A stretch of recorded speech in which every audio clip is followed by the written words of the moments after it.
Welcome to the Dr. Berkson's Best Health Radio Show. It's November 1st, the clock's changed, and the election is close. I don't know about you, but I've got a pit in my stomach for a while now. So I've been pondering a lot about the meaning of everything that's going on this planet. Every single person on this planet is affected by what is going on with this virus. All other countries are affected by what goes on within our country. So each one of us must resonate with all of this change. You know, I ask sometimes people when I meet and greet them, even if I've got my mask on at the post office, how you're doing. And once in a while, somebody goes, same old, business as usual, nothing changed. And I'm thinking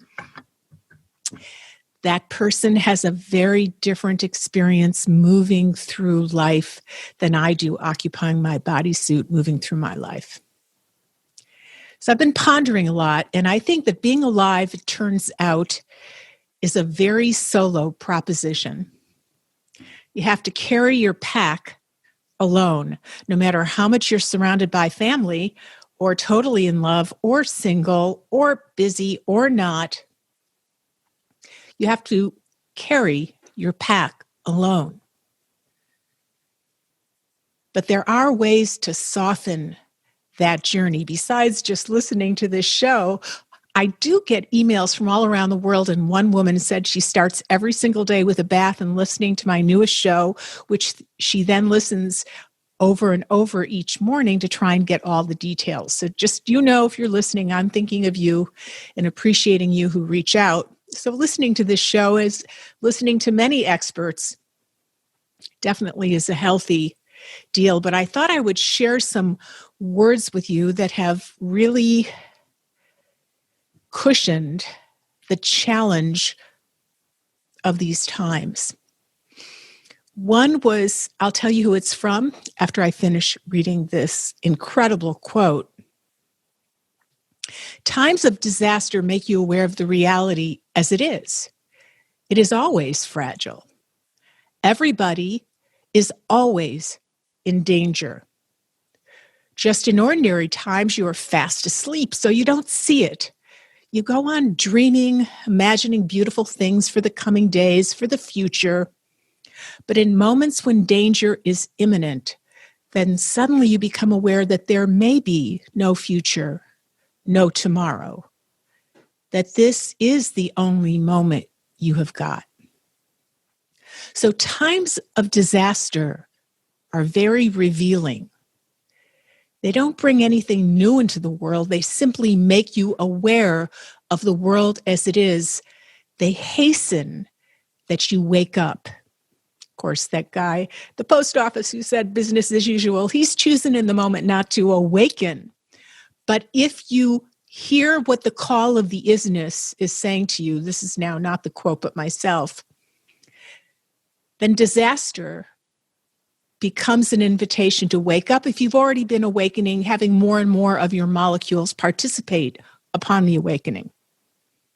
If you don't understand this, back to the quote, you can go mad. If you understand this, you can become awakened. We are all always in danger. It depends on how you use the moment. You can panic, you can go mad, you can break down in fear, in tears. By the way, all autocratic societies and all fascist societies have all used fear to take power. Just a footnote. So you can panic, you can go mad, you can break down in fear or in tears. But that is not going to help your family or your friends or your beloved. It's not going to help you either. And it's pointless to be worried because you will be simply missing this moment and you won't help anybody. I once heard that worrying is praying for what you don't want. So where are your prayers headed? Back to the quote. And it is not that only your parents and your friends, your beloveds are in danger. The whole world is in danger. It is only a question. Somebody is in danger today, somebody else will be in danger tomorrow. But the danger is there. It's always there. It's there with COVID and it's there without COVID. So learn the secret of how to transcend the danger. The secret is to start living more fully, more totally. Be more alert so that you can find within yourself something that is unreachable by death, my addition, or by fear. That is the only shelter, the only security, the only safety is that place within you, my commentary, that is not partaking in the drama, that is your immovable and immortal space inside you. If you can find that, that's what meditation is about. That's what deep moments of calm are about. Trying to get connected, lassoed, anchored. A horse comes up to a saloon and put the lasso over the fence to keep the horse from moving, to anchor your monkey mind from moving into that which is the only shelter, the only security, the only safety, which is that place deep inside of you, which is the truest place to connect with anything else from that. Back to the quote. And if you want to help your friends and family, let them become aware of this secret.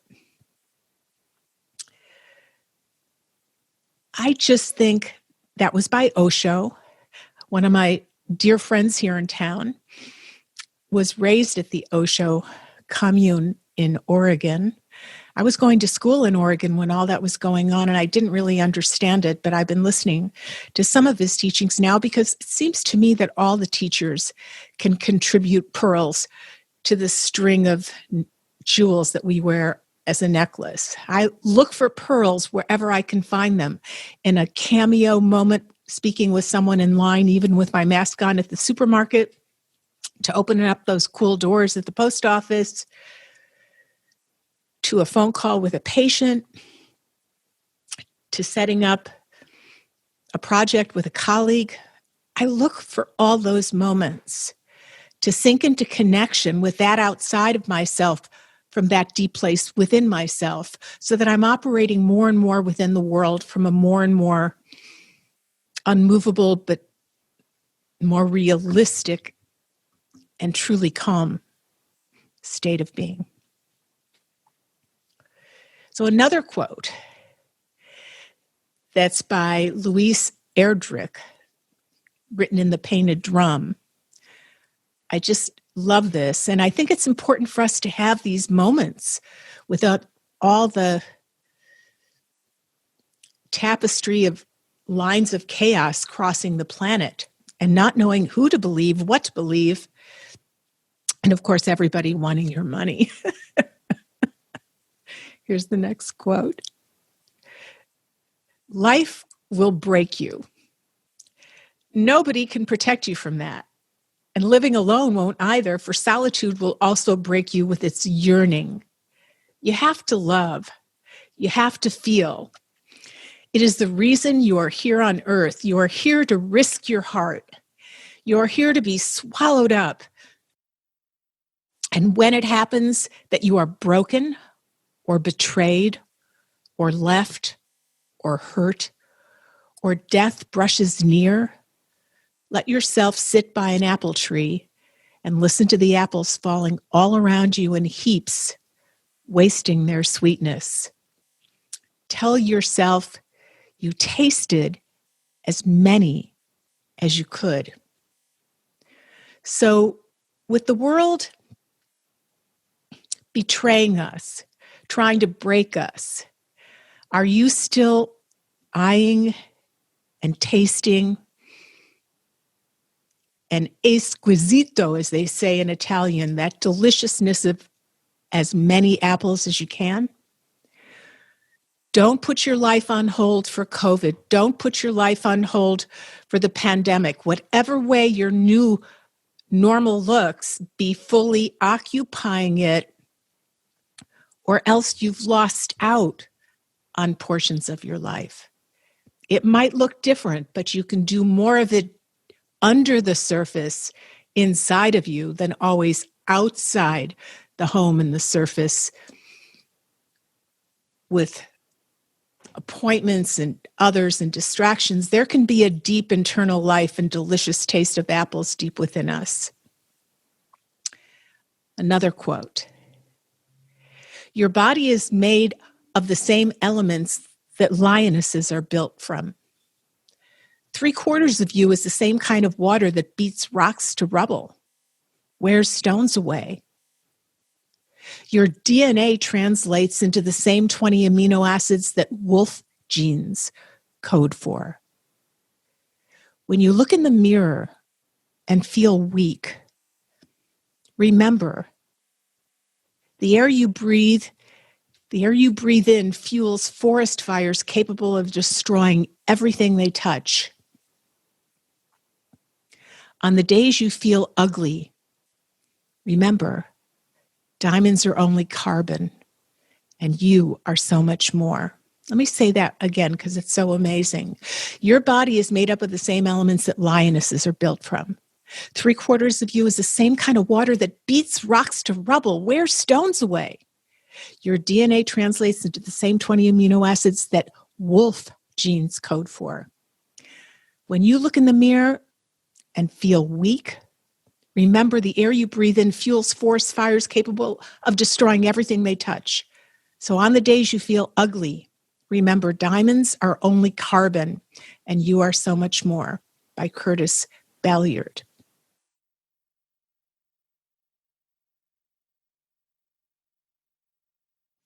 So much of living life, and now we have a different way in which we do it, really comes from grabbing the moment. So how do you become facile at grabbing the moment? It's easy to say, it's easy to read in poetry, it's easy to listen to someone on a podcast while you're laying in the tub say, you should go grab this moment. But how do you really do that? How do you go grab that moment? So today, I wanted so much to go canoeing. I'm always wanting to go canoeing. That's my way on the water to get really great cardio that's not sitting in my living room in front of the television, that's outside on the lake looking at the turtles trying to mate on the logs. But most of my girlfriends don't have bodies well enough to sit in a canoe for a few hours. And they'll say, oh, my shoulder, I just can't paddle for hours. You just have strong upper body weight and I don't. Or they'll say, I'm not strong enough to pull the boat up into the shore, or I don't want to jump into the water because I know you jump into the water. It's November 1st. Are you crazy? It's too cold out. Or, guys won't want to come because they want to be with somebody younger. So I have literally gone on some of these dating sites, putting myself in a discomfort space, saying, I'm just looking to kayak, to canoe, to paddleboard, to be on the water. Anybody open for that? Which, of course, opens up all kinds of risk. It opens up all kinds of risk. And who am I at this time in my life to be doing that? It opens up all kinds of risk, but it also opens up the possibility that I'll be canoeing. So last Sunday, I canoed and made a new friend in this manner. Turns out, neuroscientist, lots to talk about, just friends. He's got an inflatable kayak, and now it's a 2-person kayak. And today, the person I'm going to go kayaking, canoeing with said, I see that you said no Trumpers. For the first time in my life, I've always been a Democrat. Now I voted for Trump. So does that mean you don't want to go with me on the water? I went, no. Well, let's just not talk about politics on the water, but please let's go on the water. So this afternoon, I'm going on the water. After I've asked everyone I know, and no one can or wants to go canoeing, I went on an app, I put myself out there, and I asked for just that. And lo and behold, today at 4:00, I am going canoeing. He said, do you mind? I'm politically to the other. I said, let's just look at the turtles mating on the logs we're in. And that's kind of been so much of the story of my life, because I've ended up, since I couldn't have children because of the drug my mother was given, that it takes a different path than a householder path. Some women can become forever sad because they didn't have this dream of family that they thought they wanted. But I have learned that when one dream that you can't have isn't working, if you stay Velcroed to that which you don't have, can't have, then parts of you aren't in the moment. But what you can do is reframe them for new dreams, and often it's better than it would have been if you can let go of that which never was going to happen. The Buddhists all say that suffering is wanting what you can't have. I mean, there you have it. There you have it. If you don't want what you can't have, and if you can have acceptance with what is, and then if you can go into your kitchen of life and cook up a recipe where you take what is with what isn't and the now, and you make what you think you might really like to experience. You might not like it once you experience it, but you at least set the portal and the path to make that happen, which you've kind of fantasized or dreamed about or just want to go canoeing and you haven't been able to make happen, and you make it happen. Make it happen. You know, it's funny, when I was at a South by Southwest event and I met all these guys from the Netherlands, they say we're so can-do people that they're taught the law of Jante when they're in the younger grades to feel you can't rise above, you can't become all that is. It's okay to be part of the pack. But I think you could still be a communal person, which is what I think they're emphasizing, and still choose to make your life happen in a way that makes you feel like you have lived by the time you no longer are going to be here. What I have learned is you have to make your own reality. And you have to kind of look at your life like it's a hunk of clay. And you have to take it and mold it. Nothing on the outside is the same as what it is on the inside. Nothing. Being famous, being rich, being married, being single, being healthy, being ill. Nothing on the outside is the same as what it is on the inside. And your inside, regardless of the law of Jante, is your inside. And nobody else can tell you how that resonates with you but you. If things aren't the way you wish them to be, then within the constraints of the isness, like we are now living in the pandemic, then do something. I went on the app, and now this afternoon, I'm going to go. First, we're going to meet outside, but it's at a very commercial place, and we have to rent the canoe. And so first we meet at a table outside to see if this person you'd even want to be in a canoe with. And they have our driver's licenses and everything. So there's a lot of safety measures in there. But here I am, going canoeing and not missing an incredible day. Because how many more days will we have to canoe before winter? It was 40 this morning here in Austin. If things aren't the way you wish them to be, then it's that clay you've got to mold in a different way to do something. Now, it might come out totally different than anything you ever thought it would be, but do you want to die without giving it a try?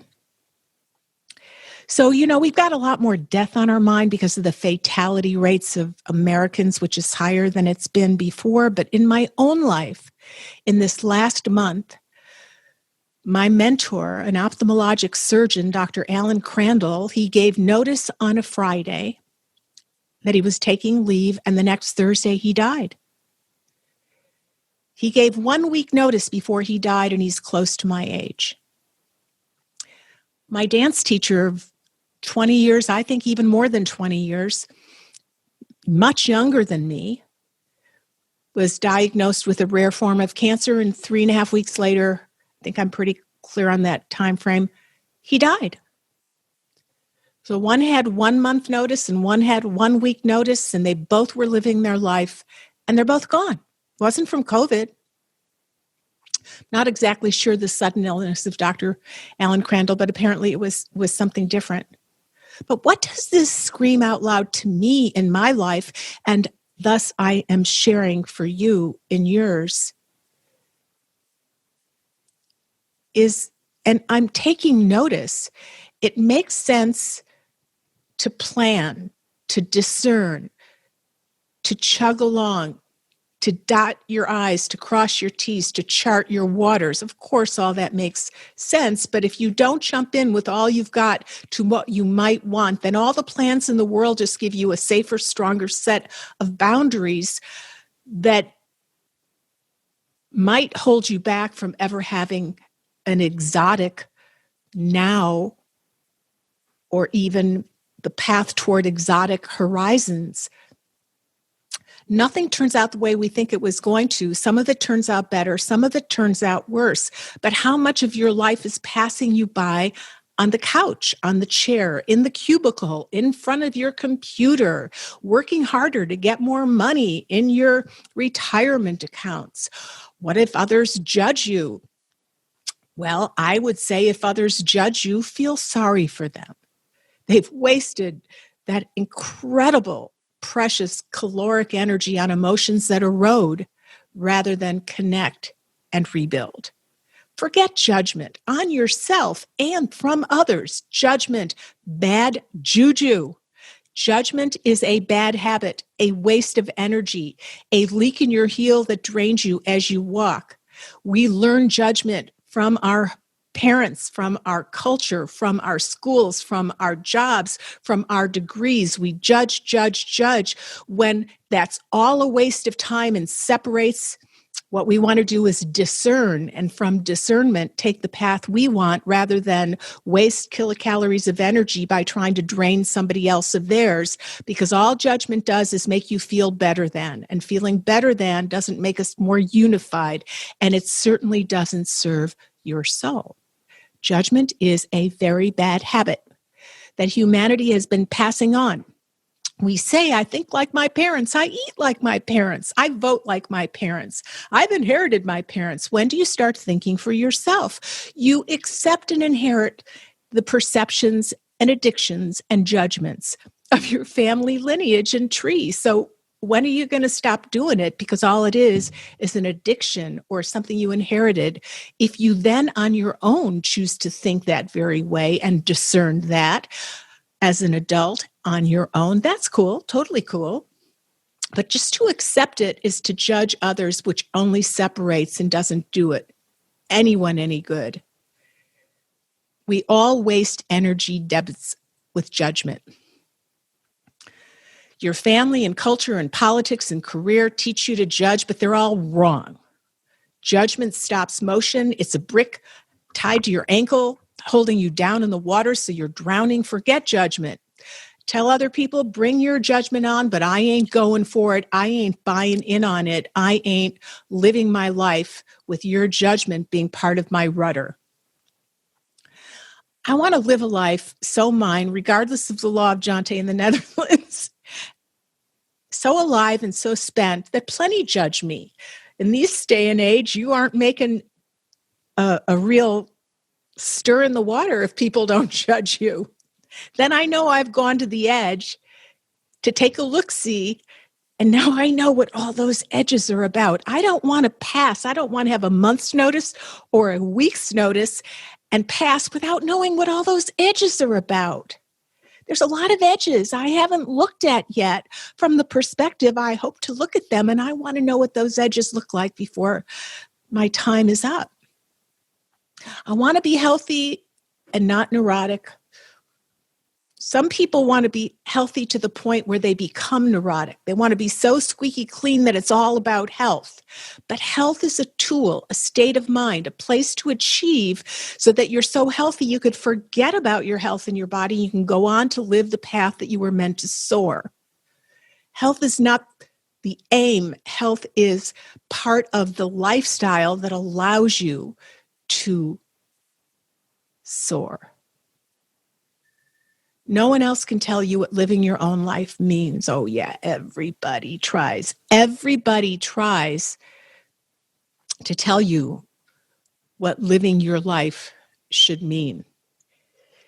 And we put so much value on what everybody else says. Of course, when you're in a relationship, you have to listen to the other. You have to meet in the middle with the other. But you have to ultimately be in resonance as one voice, a voice that agrees with your inner voice, so you're not in the right scenario. We put so much value on impeccable vitaes, this university, this postdoc, this graduate degree, when often the deepest, most gentlest, most extraordinary people I meet don't have any degrees at all and rather be in the background. Now, that's not always true. I've certainly hung out with some very astonishing degreed people, but I don't put all that value on impeccable vitaes. I put value on impeccable living. I think the real deal is how much your heart has ached for the joy of experiencing nature, love, connection, pleasure, pain, all of it. How much has your heart ached to experience all of it?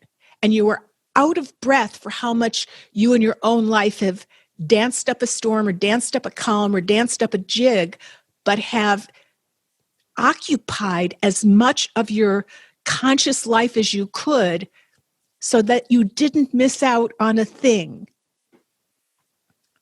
Don't let fear stop you. Fear is always here. It's inbred in us to try and protect us, but you don't want it to run you. You want it to protect you, but to not run you. And you certainly don't want fear to stop you. Don't let the momentum of boredom stop you. Easy to do, being at home so much. Don't let the momentum of whatever isn't working be stronger than what might work for you. Don't let anyone else tell you how to see your world through your eyes and your heart. And with these deaths that I've had lately, and with all the tragic, tragic deaths of Americans and frontline workers and senior citizens and young people, don't die without trying with all your might to be what your life has in store for you. I know you're out there listening, and I hope we get to meet someday. Perhaps someday on a bridge.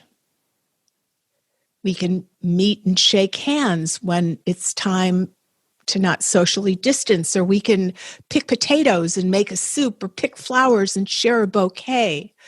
But I'd love to meet you someday in the middle on a bridge and say hello and let you know what I'm saying today. I hope it to be true then, if we do ever get to meet. That I wish for you what I wish for myself. Life lived, shared, productive, seen, and courageous beyond how I was raised. That's for sure. From Austin, Texas, from my heart to yours, take this time and live it, even though it's different, even though it's scary. Who knows what outcome is going to come around the bend next week. Keep living.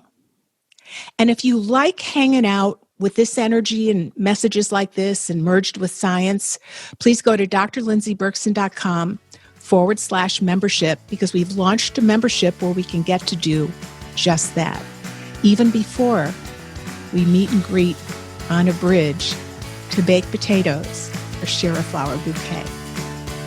Wishing you all the best, everybody. Bye.